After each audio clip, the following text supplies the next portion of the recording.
Students आज हम जो हमारा चैप्टर अधूरा था उसको आगे बढ़ाते हैं।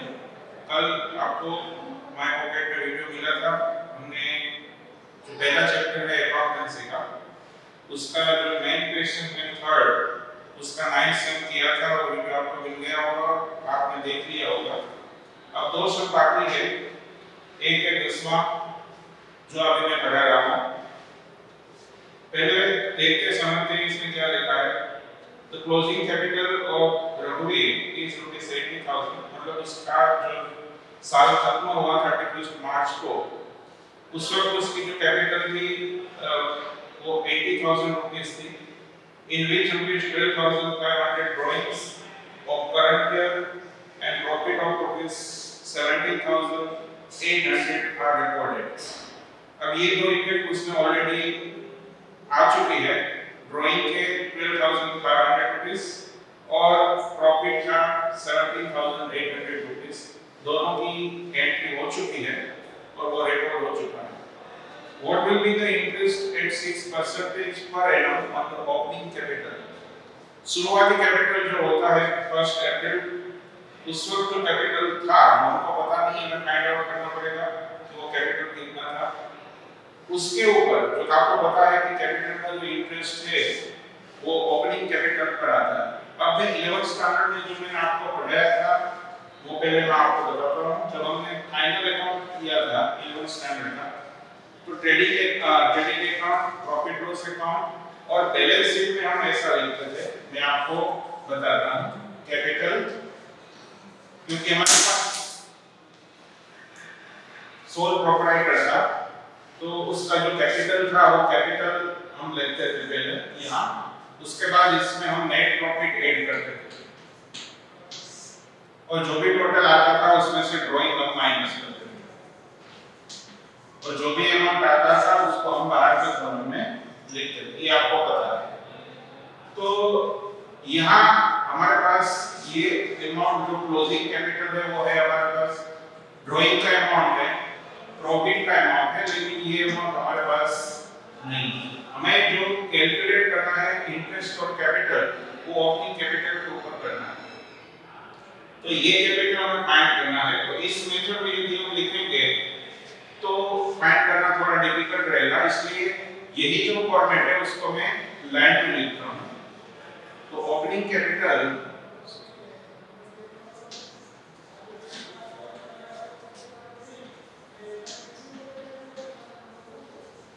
प्लस नेट प्रॉफिट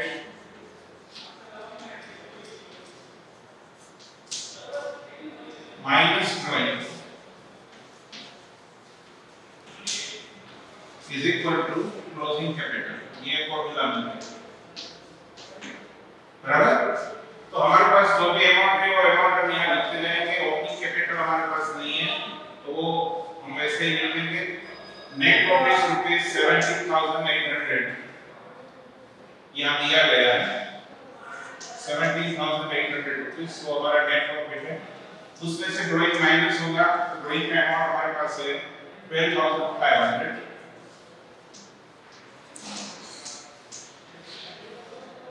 और क्लोजिंग कैपिटल जो यहाँ बताया है rupees 80,000 is equal to rupees 80,000। तो इस हिसाब से हम पहले ओपनिंग कैपिटल फाइंड करेंगे। अब ये आपको पता है कि इस साइड से उस साइड जाएगा तो साइन चेंज हो जाएगी, तो ये जो प्लस में है वो उस साइड जाएगा तो माइनस हो जाएगा और ये जो माइनस है वो उस साइड जाएगा तो प्लस हो जाएगा। मतलब opening capital is equal to rupees 80,000 minus rupees 17,800 plus rupees 12,500। अब इसका हिसाब करोगे तो आपको ओपनिंग कैपिटल मिल जाएगी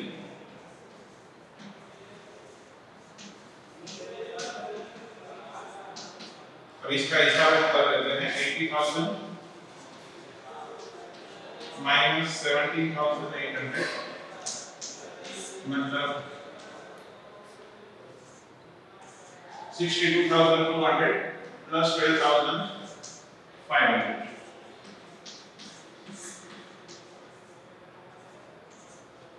मतलब 74,700, ये हमारा ओपनिंग कैपिटल आ गया है। अब इसके ऊपर उसको इंटरेस्ट मिलेगा,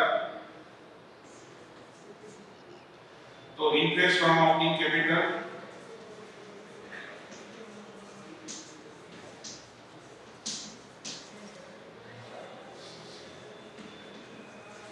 अब इसका रेट हमें बताया है 6% का इंटरेस्ट रेट है, तो इसके आधार पर आएगा 74,700 into 6 divided by 100। ये जो अमाउंट आएगा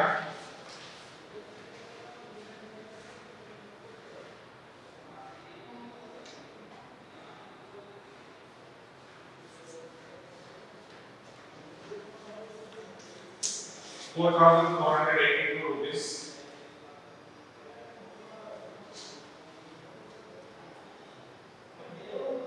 ये जब आपका आंसर पीछे आता है, ओपनिंग कैपिटल का भी आंसर लिखा है 74,700, और ये रहा आपका ओपनिंग कैपिटल का इंटरेस्ट फाइनल नंबर पूछा।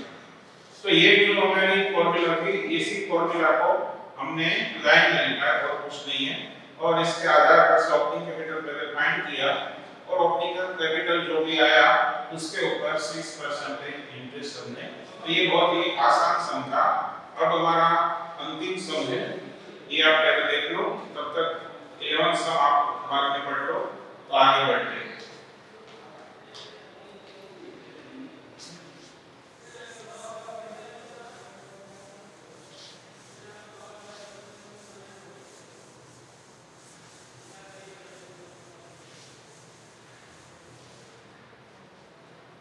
तो हमारा थर्ड जो सम है मेन, उसका आखिरी सम 11th क्वेश्चन में ABC are partners share profit loss in equal proportion.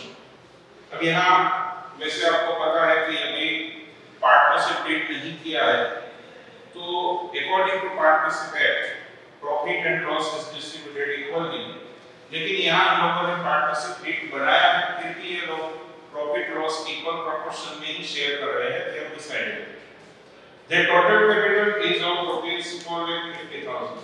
अब ये ऊपर जो रेशियो बताया है इक्वल प्रोपोर्शन, वो टोटल कैपिटल के लिए नहीं। अब पूरा जो फर्म है एबीसी का, उसका टोटल कैपिटल 4,50,000 है, इसमें ए का कितना, बी का कितना और सी का कितना, वो हमें फाइंड करना पड़ेगा। और उसके लिए हमारे पास एक और प्रोपोर्शन दिया है, the proportion of capital is 1:3:2, मतलब 1 रुपया ए का है, 3 रुपये बी का है और 2 रुपये सी का, ये उसका प्रोपोर्शन है। तो ये जो टोटल कैपिटल है 4,50,000, इस रेशियो के आधार पर हमें ये फाइंड करना पड़ेगा कि ए, बी और सी तीनों का कैपिटल कितना है। तो सबसे पहले हम फाइंड करते हैं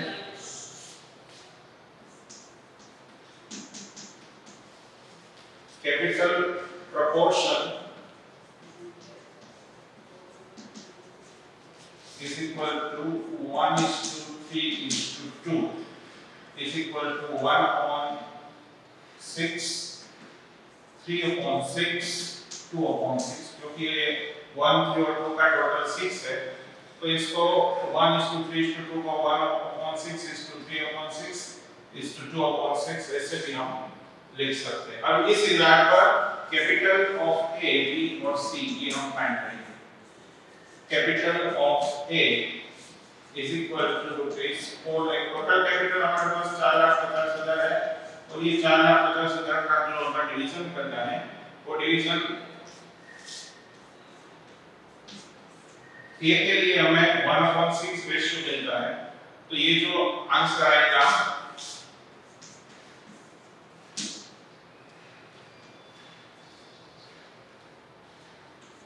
75,000 रुपीस। ये कैपिटल ए का मिला है according to this ratio.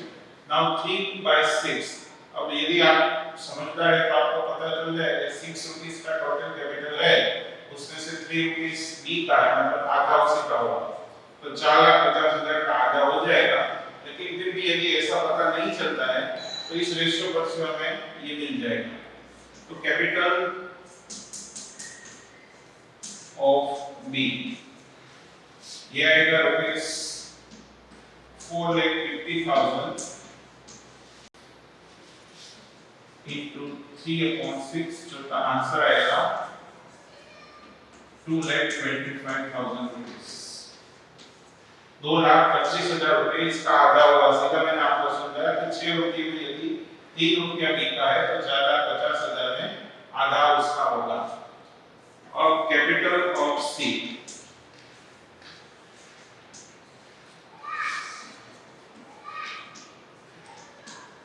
Rupees 4,50,000 into 2/6, तो वो हो जाएगा रुपीज 1,50,000।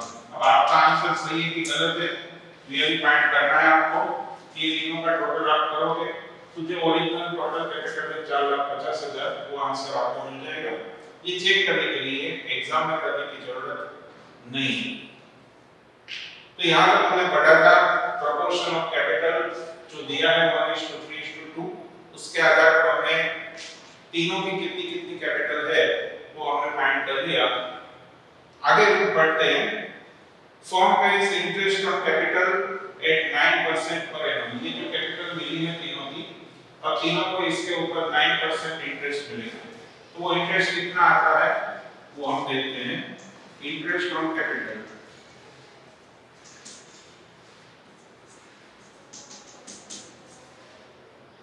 ए को कितना मिलेगा, बी को कितना मिलेगा और सी को कितना मिलेगा वो देख लेते हैं। ए की कैपिटल कितनी है 75,000 और उसका कितना परसेंटेज मिलेगा 9% इंटरेस्ट मिलेगा।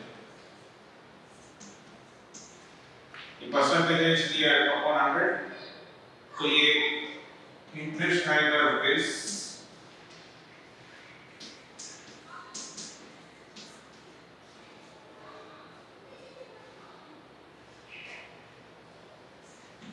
6,750।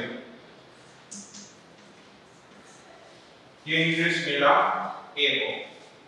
बी की कैपिटल है 2,25,000 जो हमने यहाँ फाइंड की थी, उसके ऊपर उसको इंटरेस्ट मिलेगा 9%।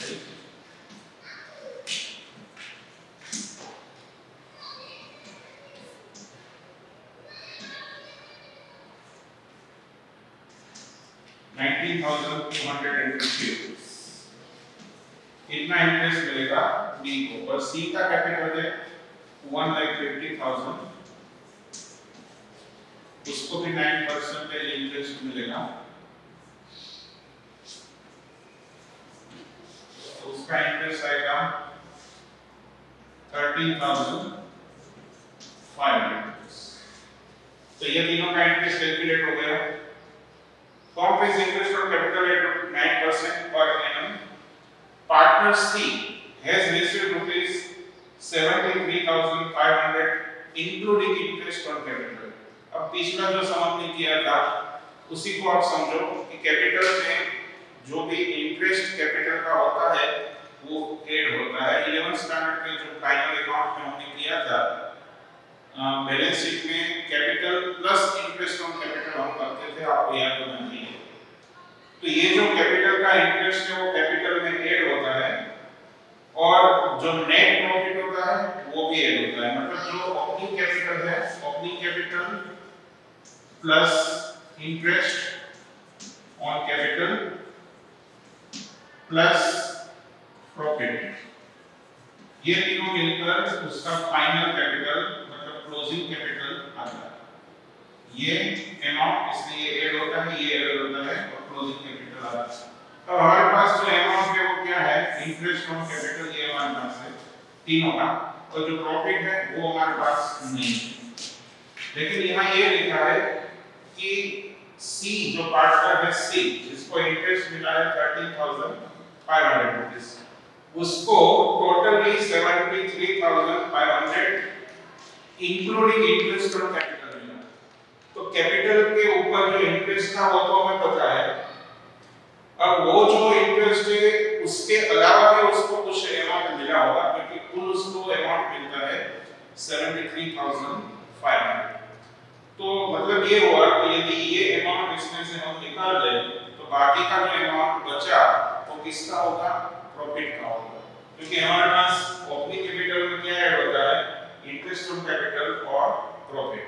अब ये अमाउंट हमारे पास है और प्रॉफिट का अमाउंट नहीं है, लेकिन यदि ये अमाउंट हम निकाल दें तो जो बाकी बचेगा वो प्रॉफिट का अमाउंट बच जाएगा।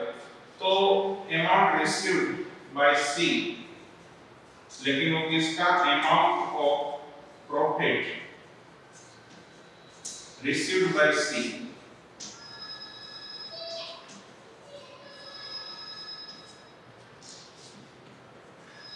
तो उसको जो मिला है 73,500, उसमें से 13,500 ये जो आप देख रहे हैं, क्योंकि ये इंटरेस्ट सी का कैपिटल के ऊपर उसको मिला था, वो है 13,500। ये 13,500 हम निकाल दें तो जो बचेगा वो कितना बचेगा, 60,000 रुपीस। तो ये सी को कितना प्रॉफिट मिला वो आपको पता चल रहा है। अब ये तो सी का प्रॉफिट है, तो ए और बी को कितना मिला होगा वो कैसे पता चलेगा, उसके लिए वापस आप पहली लाइन पढ़िए, A B and C are partners sharing profit and loss in equal proportion. तीनों को सेम मिलता है, जितना ए को मिलता है उतना ही बी को मिलता है, उतना ही सी को मिलता है। तो यदि सी को प्रॉफिट का 60,000 रुपीस मिला है तो मतलब ये हुआ कि ए और बी दोनों को 60,000 रुपीस प्रॉफिट के मिले होंगे। हां, इंटरेस्ट ऑन कैपिटल अलग-अलग है, क्योंकि ओपनिंग कैपिटल जो दो तीनों की है वो अलग-अलग है, तो इंटरेस्ट ऑन कैपिटल अलग होगा, लेकिन जो प्रॉफिट है वो तो सेम रहेगा, क्योंकि पहली लाइन में लिखा है कि इक्वल प्रोपोर्शन में प्रॉफिट लॉस शेयर करते हैं। तो ये 60,000, अब यहाँ हमारे पास इंटरेस्ट ऑन कैपिटल और प्रॉफिट ये दोनों अमाउंट हमें पता चल रहे हैं, किसके लिए, ए के लिए और बी के लिए। ये तीन दोनों की हमारे इंटरेस्ट ऑन कैपिटल ये दोनों पहले फाइंड किया था, अब उसके बाद प्रॉफिट वो भी हमें पता चल गया कि वो भी 60,000 रुपीस ही उसने लिया होगा। तो लास्ट में ये पूछा है, determine the amount payable including interest on the capital of A and B.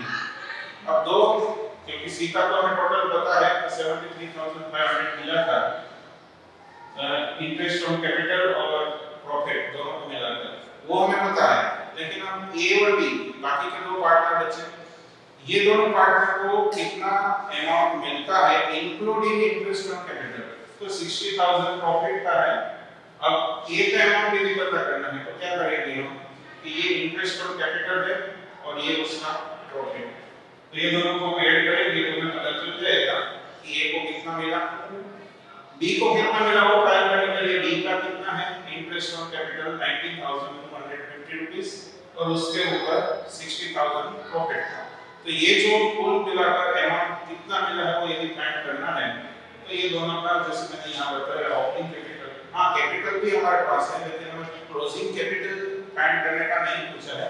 यदि क्लोजिंग कैपिटल फाइंड करने का पूछा है तो ये तीनों का ऐड करेंगे हम, लेकिन यहाँ पे क्वेश्चन में इतना ही पूछा है कि determine the amount payable including interest on capital of A and B.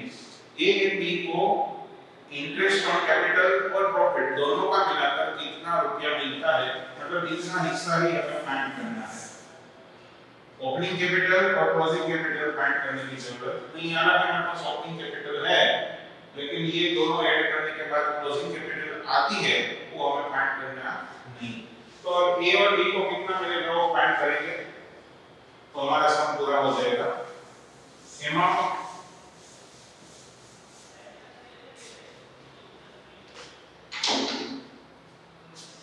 total amount received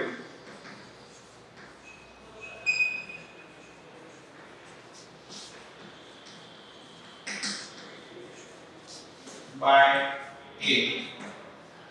मैंने पहले आपको समझाया ये A का इंटरेस्ट ऑन कैपिटल है और ये उसका प्रॉफिट है, इक्वल प्रोपोर्शन के हिसाब से। तो टोटल अमाउंट उसको मिलेगा ₹60,000 प्लस ₹6,750, मतलब कुल मिलाकर उसका होगा 66,750। इसी प्रकार से टोटल अमाउंट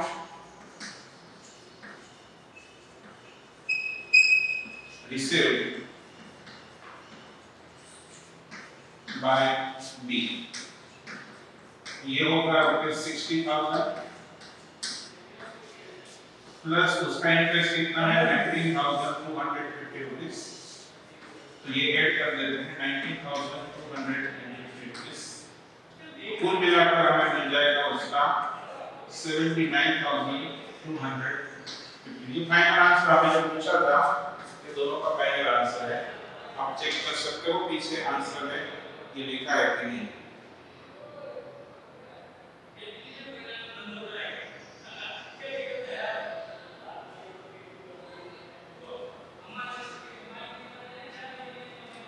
यहाँ पे कैलकुलेशन में कोई मिस्टेक है,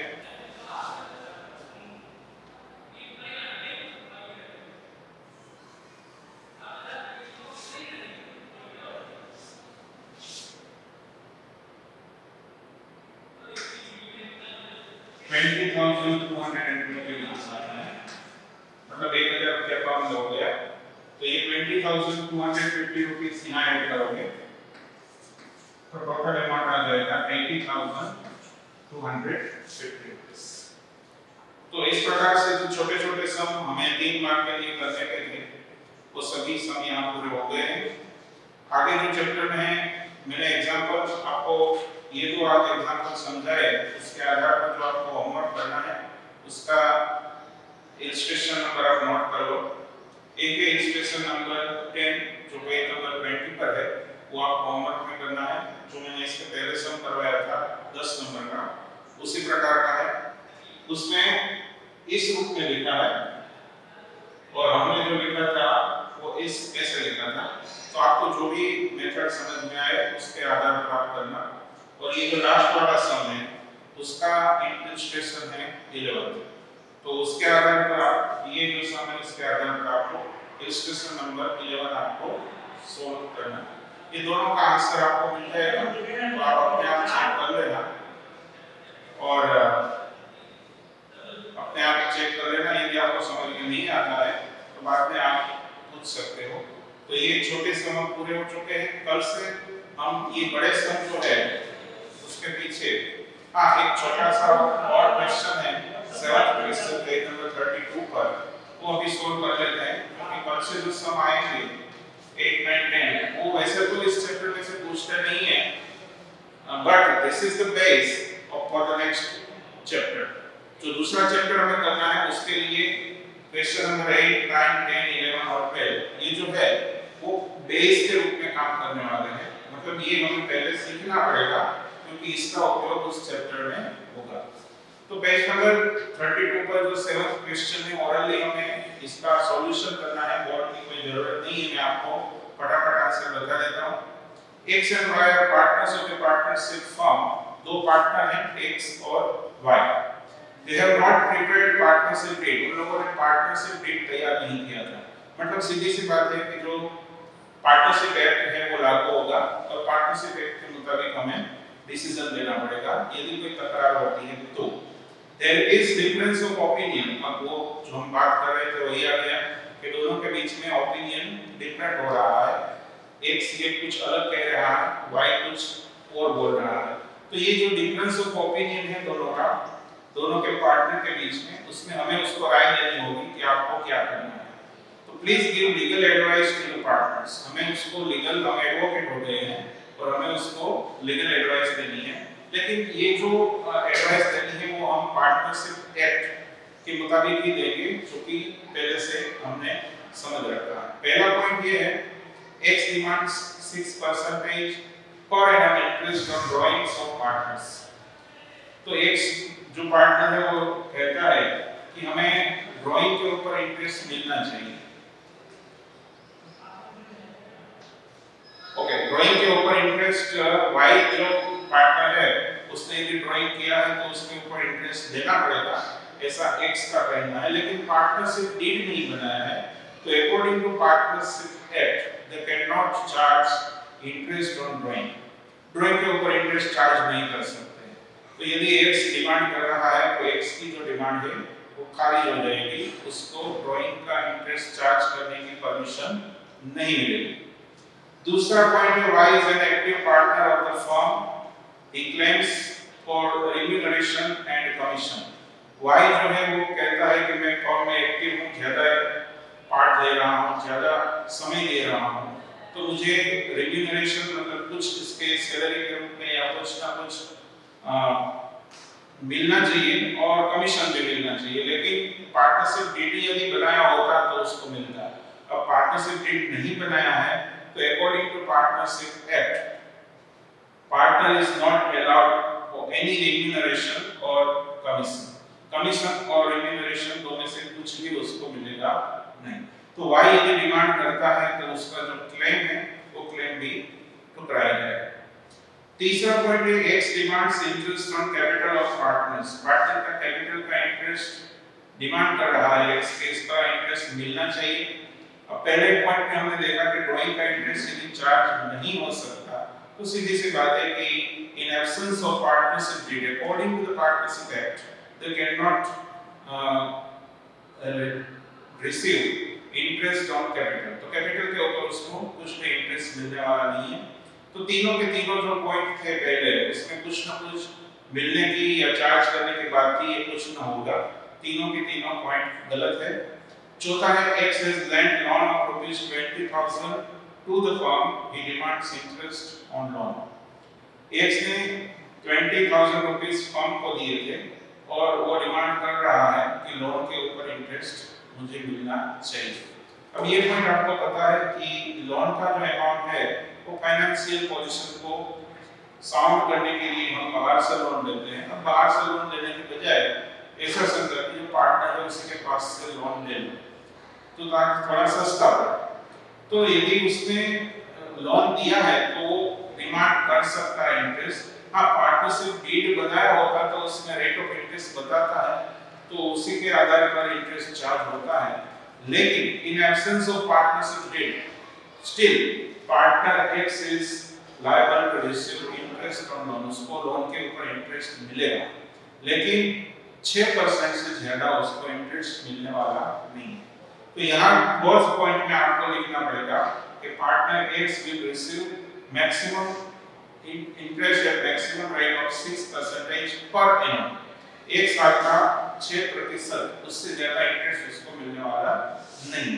तो ये जो लोन का इंटरेस्ट है वो even if partnership deed is not prepared still partner can get the interest on loan. पांचवा पॉइंट में firm has lent loan rupees 25,000, यहाँ उल्टा है।